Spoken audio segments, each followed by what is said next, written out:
میں گزارش کر رہا ہوں جناب سلمان خورشید صاحب سے کہ وہ تشریف لائیں اور چند لفظوں میں اپنے خیالات کا اظہار کریں۔ السلام علیکم آپ سبھی حضرات، ہمارے محترم صدر صاحب اور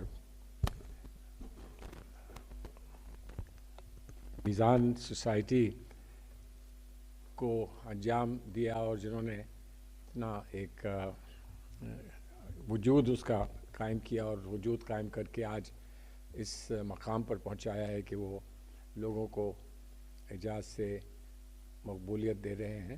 میں مبارکباد دیتا ہوں ماجد بھائی کو اور سارے معزز ساتھی یہاں جو موجود ہیں، ان کو سب کو آج کے انعامات کے لیے مبارکباد دیتا ہوں۔ آپ سبھی حضرات اتنے برے موسم میں یہاں آئے ہیں، آپ سب کا شکریہ ادا کرتا ہوں۔ سچی بات یہ ہے کہ ہم آئے تھے مشاعرہ سننے کے لیے۔ ابھی دیکھا کہ مشاعرہ لوٹ لیا گیا ہے، تو اس کے بعد کیا مشاعرہ اب بھی ہوگا کہ نہیں ہوگا؟ یہ ذہن میں یہ بات گدگدا رہی ہے کہ آخر مشاعرہ ہوگا بھی کہ نہیں ہوگا۔ مجھے لگتا ہے کہ یہ کوئی بہانہ نہیں ہے، یہ ان کا انتظار تھا کہ اور لوگ چلے آئیں، مشاعرہ اور عروج پر آئے اور مشاعرہ اور اپنا جلوہ دکھائے۔ بہرحال میں یقیناً اس بات کو دہرا دوں کہ اگر آج تعداد لوگوں کی کم ہے تو مشاعرہ کم نہیں ہوگا، ایسا ہمارا یقین ہے۔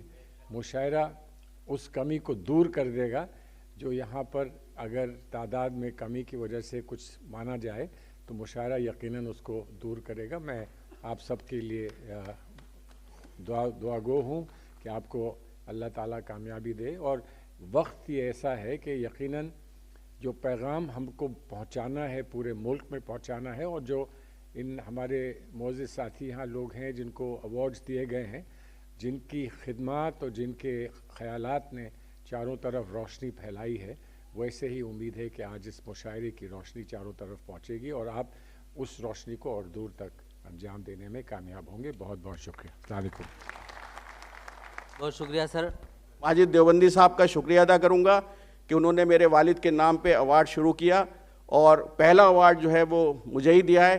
تو میں کیونکہ شاعرانہ ماحول ہے تو میں اپنے شعر پہ، کیونکہ میرے والد نے جس بینک کو ایک منزل تک پہنچایا، تو شعر میں اپنی بات پوری کہوں گا کہ اپنی منزل تک پہنچنا بھی، کھڑے رہنا بھی، کتنا مشکل ہے بڑے بن کے بڑے رہنا بھی۔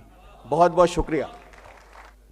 اب میں گزارش کر رہا ہوں، اس بزم کی صدارت کر رہے تھے ڈاکٹر سید فاروق صاحب، جو تسمیہ ایجوکیشن سوسائٹی کے صدر بھی ہیں۔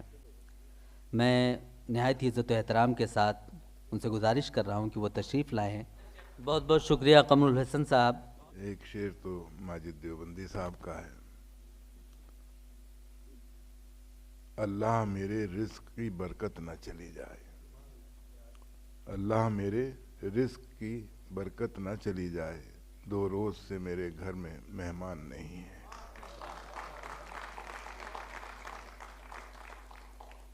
ایک شعر اردو سے متعلق: کسی کے فیض سے ہند میں اتری ہے ورنہ، کسی کے فیض سے ہند میں اتری ہے ورنہ، یہ اردو تو ستاروں کی زبان محسوس ہوتی ہے۔ آخری شعر صدارتی کلمات پھر کسی دن کہ ایک دن کہہ لیجئے جو کچھ ہے دل میں آپ کے، ایک دن کہہ لیجئے جو کچھ ہے دل میں آپ کے، ایک دن سن لیجئے جو کچھ ہمارے دل میں ہے۔ انشاءاللہ پھر کبھی۔ السلام علیکم ورحمۃ اللہ۔